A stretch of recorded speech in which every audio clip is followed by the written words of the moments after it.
Hi everyone, so excited to be here. I'll also answer that question of what will I do if AI eliminates my job. So hi, my name is Elena Verna and I'm actively trying to eliminate my job so I can do farming. I already started with 7 chickens, it's going great.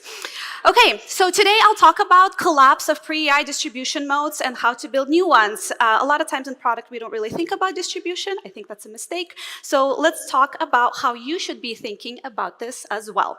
So she already did an amazing intro on me, I'm gonna skip it. So growth. I've been running growth teams for the last 10 years of my career. I started in analytics actually, but there's still a lot of confusion as what does it mean? It's actually kind of embarrassing that 10 years later, after this profession really became real, that we still have so many different opinions of what it means. Like nobody confuses what product management is, but here we are. Let me talk really quickly about what I think it is for my definition, and then we'll talk about the distribution shifts that are happening in growth. So there's product, there's all you beautiful product managers working on a product, and then there's distribution.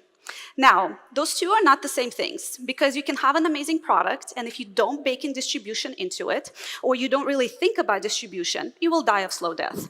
In fact, that there's millions of products that have been developed over the last couple of decades that we have never heard of, we have never seen, that were absolutely amazing. However, what builds a successful company is having a great distribution for your product. But product has to be just okay because there's also a lot of really terrible products that are multi-billion-dollar companies.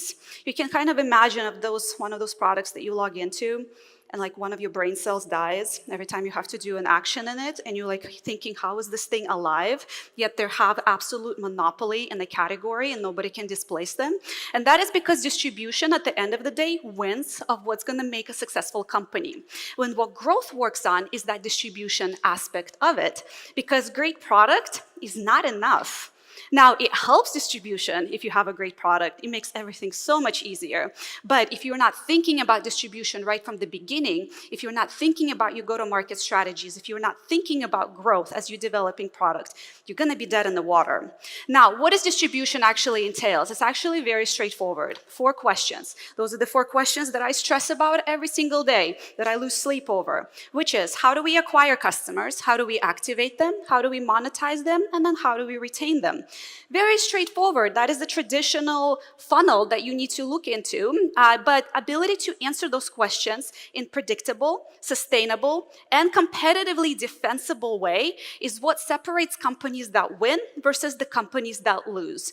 And this is something that you should also know about your company. What is your acquisition strategy? What is your activation strategy? And the better you have alignment internally against it, the more straightforward your growth is going to be. And the fastest growing companies all have one thing in common too. They don't grow via funnels. They grow via loops. Loops is super important. Funnels is an F word that sometimes I have to use, but I prefer not to, because loops are just so much better. And loops are very straightforward too. It's a compounding flywheel. So there's an input, let's say a new user. They perform an action or a step in your product that generates an output that can be reinvested to produce another input. So there's lots of different types of loops that you have on marketing side, on sales side, most definitely on product side. All of them have different spans of lifetime. All of them have different caliber of the heavy hitting that they can do. But you constantly have to think about your product as what loops can I stand up on acquisition and retention, with monetization fueling all of that because it pays our salary. But that is what creates predictable and sustainable and competitively defensible growth. Not F-word funnels, but loops. Loops is where it's all at. Let me give you just 2 examples of what loops usually are. I was at Dropbox last year. Dropbox started actually with the loop that's not on the slide, but what was the loop? Do you remember the viral loop that Dropbox had? Give credits to get, give storage to get storage, that like took off like a wildfire, that actually took company to our first $1 billion almost with no marketing expenses. And that was a really strong loop. They hooked into the user psychology very well. Right now, 60% of acquisition for Dropbox is powered by this product loop, not marketing, not sales, this product loop where they have a new user, they come in, they upload the content, they want to share that content with somebody else, and percentage of those recipients sign up to become new users, 60% of acquisition. Basically, your users doing your own marketing for you, the best case scenario. But it doesn't come from marketing teams. It doesn't come from sales teams. It comes from you, product people, building into customer experiences. Now, there's also Lovable. Lovable is, we're only 10 months old, so we're still working on our loops. That's something that I definitely lose a lot of sleep over. But Lovable also has a really incredible word-of-mouth loop. This is a great place to start for any startup, for any new product. Just lean into word-of-mouth as much as possible. Now, it's not really sustainable for a long time. You can't just like keep the word-of-mouth going indefinitely. At some point, it fizzles out. Not everybody wants to talk about the products that they're using, but at the same time, it's the really best way to kick off growth. And this is where most of our growth right now is coming from. Now, what is the word of mouth loop? You have a new user, the product exceeds the expectations. That first generation experience at Lovable is so magical that people go, oh, I need to tell the world about it. And they do. They tell their network, and all of a sudden, some people sign up from it. And it's a gift that just keeps on giving. And it's all done just by providing lovable experiences to customers. So make sure that you put in those love marks and that think about that activation and the first 2 minutes of the customer experience, because that's going to be between make it or break it for your word of mouth loop. Now, then about 5 years ago, everybody started obsessing about product-led growth. And honestly, it was somewhat overhyped. I think we did too good of a job of like advertising for it. Now, I really want to talk to you about why product-led growth even became a thing that we all of a sudden started talking so much about. And that happened because of the 4 shifts in the market. That was like the first shift that happened. I'm going to talk about the other shifts that are happening now too. So shift number 1, users in B2B product all of a sudden became buyers. Now, this was kind of like a pent-up demand because B2B products used to sell to enterprise buyers. Enterprise buyers would like check their checklist. It seems like all of the requirements are satisfied, and then they just push the product down in the organization. And then the end user afterwards were like, what is this? This is terrible. This is not solving any of my problems. I'm gonna go and find my own solution, which is where PLG was born, those self-serve, prosumer, consumer-like B2B products that actually solve people's problems. And then they started going up market and also doing enterprise as well. But that shift of the user becoming a buyer is very important, and we'll come back to that in a little bit. Number 2 is channel lifecycle. If you're just relying on marketing and sales to do your distribution, that's really tough nowadays, because any campaign that marketing puts out there, on honestly, any channels, how fast do you think it becomes irrelevant? Marketing teams are lucky if they get a week out of it. Now imagine needing to produce these creatives, these campaigns every single week. We're just not set up for it. Maybe AI will help us enable it more, but also our attention spans are like this short right now.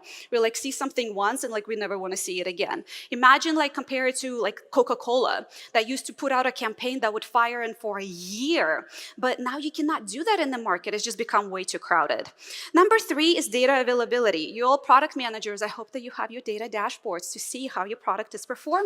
That wasn't available before. So now we actually know what's happening in the products. We don't just have to hear to salespeople what they're saying. So we can go and make those experiences better and make product work better for us and for our companies and for our customers. And then number 4 is roles are blurring. So all of a sudden, I don't know how about you, but just being a product manager is starting to be very quickly not enough.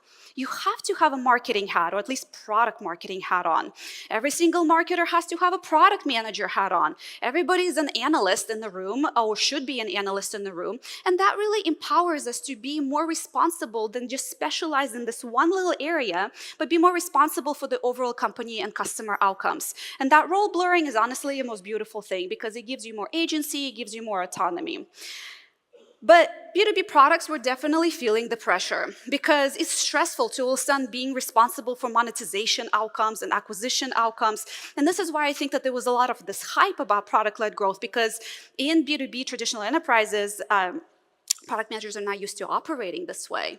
And meanwhile, consumer products were like, what is this? We've been doing this all along. Like, we've always been responsible for company outcomes, and we always had product-led growth. You just rebranded it and put it as something new, whereas this concept existed all along. So my biggest hint to you is, if you want to do PLG, just copy what consumer products are doing. That's honestly the fastest shortcut that you can do. But then something else started to happen. What happened? What has really changed in the last year and a half? AI. Yes, ChatGPT, OpenAI, I'm going to pick on OpenAI here, came along, and all of a sudden there's LLM wars all over the place. And we're like sitting there going, what is happening over there? And all of the companies were like, we need to get onto this gravy train. So I saw this tweet, I thought it was hilarious. Just change your loading to stage to thinking, and you are an agentic AI startup now. That's my growth hack to you today. You're welcome, thank you. And by the way, what does our product roadmap started to look like? There's companies, and then there's AI. And nobody asked for it, definitely not customers. But let's start creating AI features and call ourselves an AI company. But honestly, it's not in our control. We all know how roadmaps are made. It's not based on customer feedback, and it's most definitely not on innovation and what you're trying to drive. Sometimes it's those sales requests and promises, but we all know who's in charge and who's actually making the final call. But wait. AI is actually doing a lot of changes in product management, but it is killing our distribution channels. This is an example of a company, G2. It's also a B2B company. They do like reviews, kind of like Trustpilot for consumer, but they do similar for B2B. Most of their growth was coming from SEO, search engine optimization, Google search, organic, most of that, although some paid as well, I'm sure. This is the snapshot just through February. This trend continued down. I just didn't have a chance to update. This is just their acquisition that has reduced by 80 to 90% since ChatGPT happened. Now, why is that? What is happening with consumer habits right now? They're changing. Are you still going to Google search to find things? No, you're going to ChatGPT or Cloud or whatever you are, because conversational AI is so much better to answer your questions than doing search and like spending a bunch of time looking at the links. And this is very much felt in the companies that were really optimizing against search being the main growth driver that are now struggling very, very much. The list goes on. You can actually find a blog on my Substack that goes through all of those businesses that are crashing and burning so hard. And social is not helping either. Algorithms are changing every single day. Algorithm giveth, and then algorithm taketh away. And most importantly, social networks are starting to clamp down too, because they optimize on intensity of use. That is their retention tactic. So you put a link out to try to drive traffic to your company, no more traffic for you, no more impressions for you, which makes it that search now is not a good channel, used to be big. Social is also really hard to drive traffic through for your company. But wait, there is more. Now, I'm gonna do a shameless plug here, but I see this is starting to happen in a really rapid fashion at Lovable, and I want you to pay attention to this as product managers. At Lovable, in vibe coding in general, we're starting to reduce the friction and what it actually means to build any product, any software. Whether it's website, whether it's a B2C app, whether it's a B2B app, you name it. And what people are starting to do is, instead of paying for bloated subscriptions or bloated products, they're going and they're building their own tooling. We call it lovingly SaaS replacement use case internally, but people are literally going, and if the functionality that they're using in the product is very simple, they're going and they're building it out in Lovable itself. I really urge you all to go. You don't have to do Lovable. I'd love it if you do it in Lovable, but go to one of those vibe coding platforms and try to rebuild your product, your main functionality in your product. See how easy it is. If it's easy, I'd freak out. If it's hard and you aren't able to do it, you're a little bit more in a safer zone. Because otherwise, if it's easy, you all of a sudden, overnight, are gonna start competing, not against other companies, but against your own customers that are leaving you and building their own replacements for you. Don't want to be in that situation. So a lot of the simple but formally defensible functionality, such as signatures, forms, landing page generations, scheduling tools, no-code tools, dashboards, internal tooling, is all of a sudden no longer defensible. In fact, it's becoming commoditized.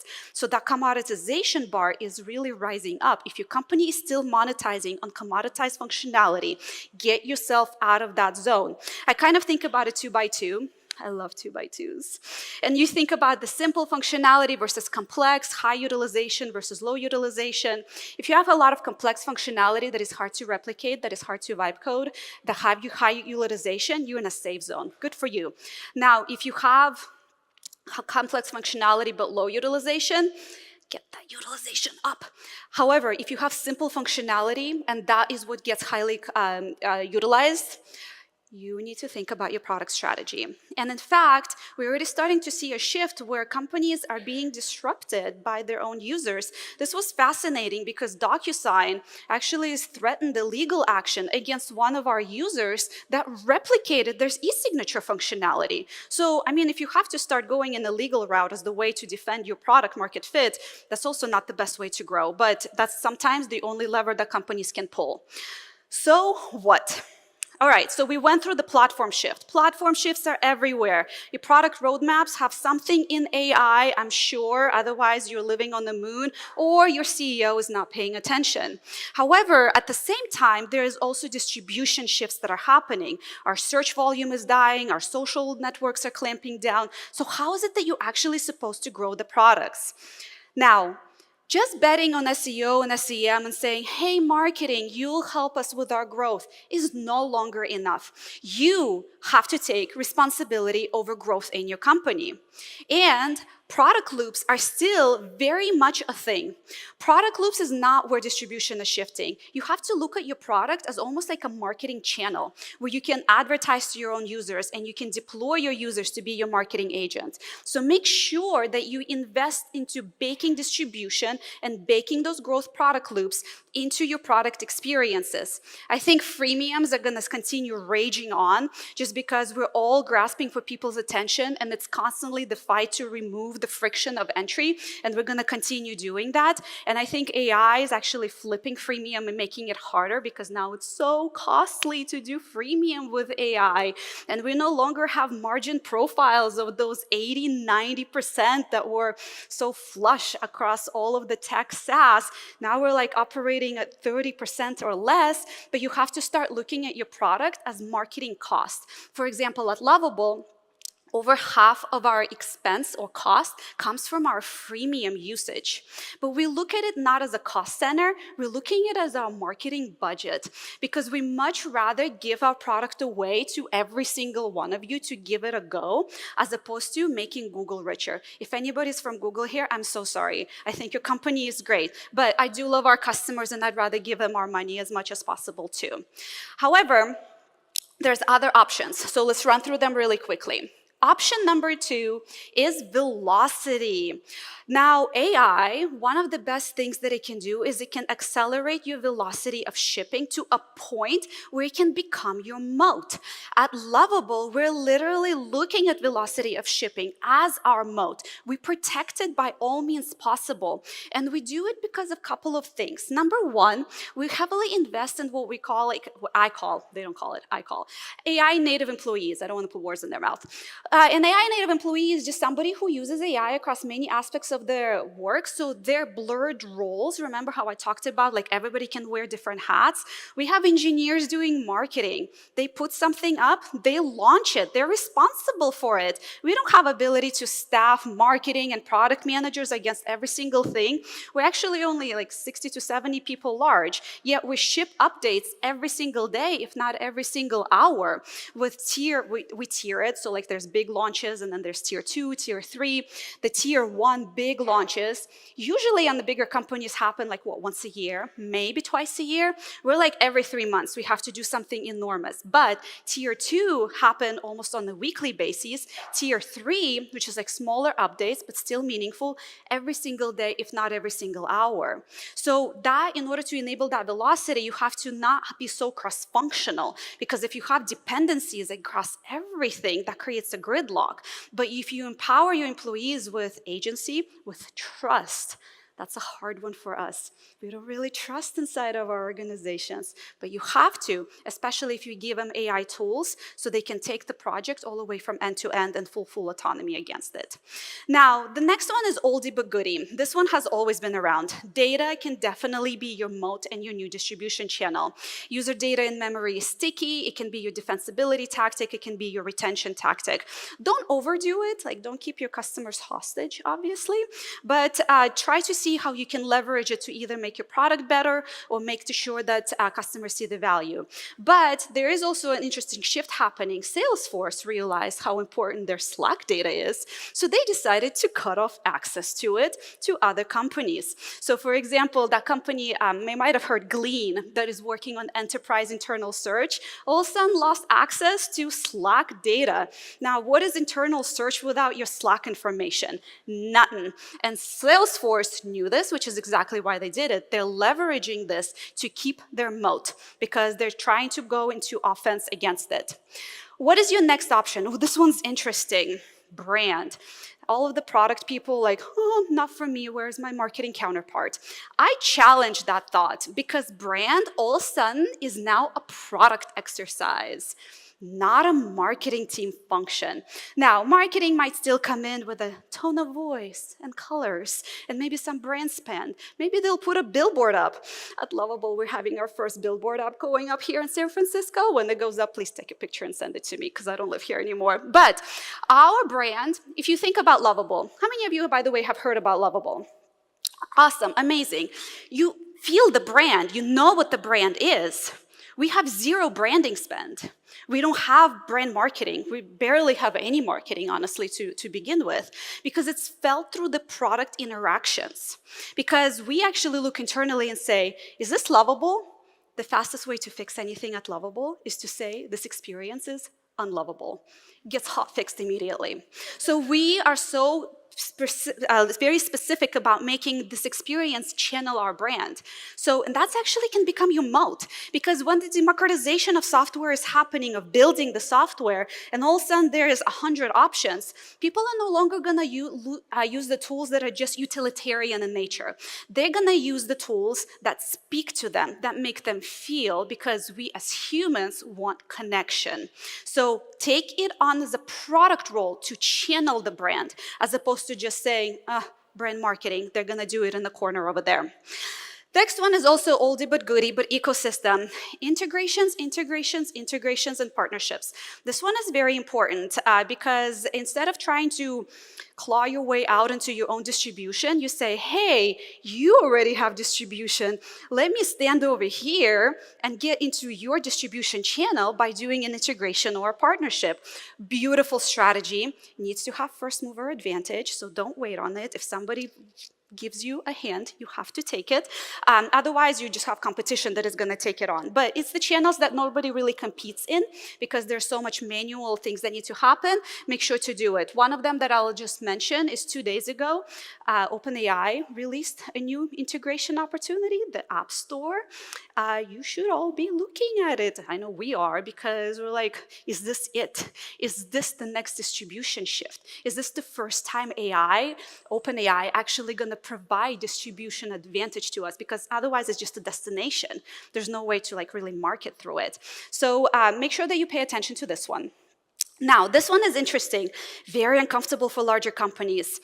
Founder socials, or just even employee socials, let's talk about it as a whole.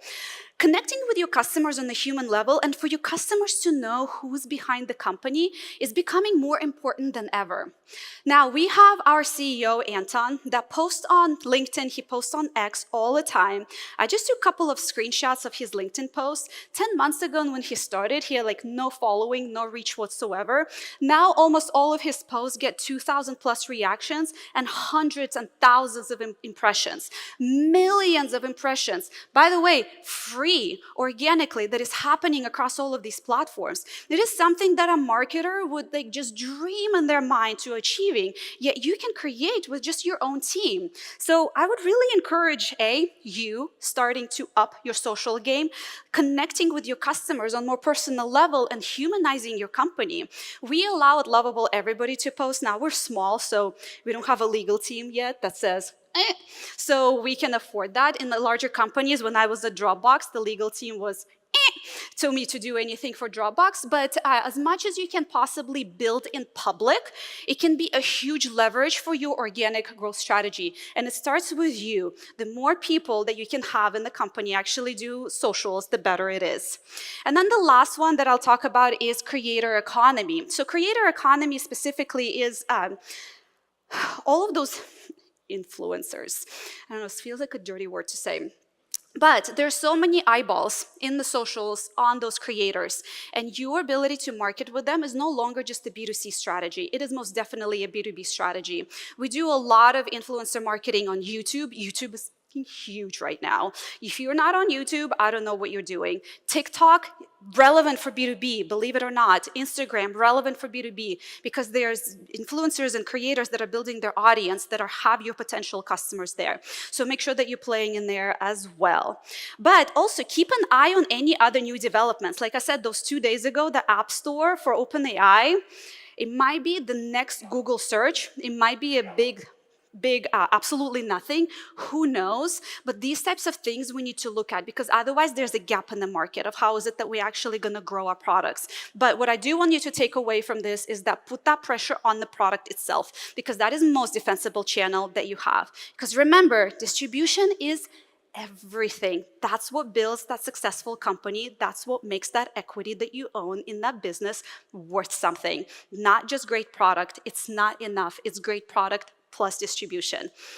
I'm out of time. Thank you very much, and catch me later. Bye.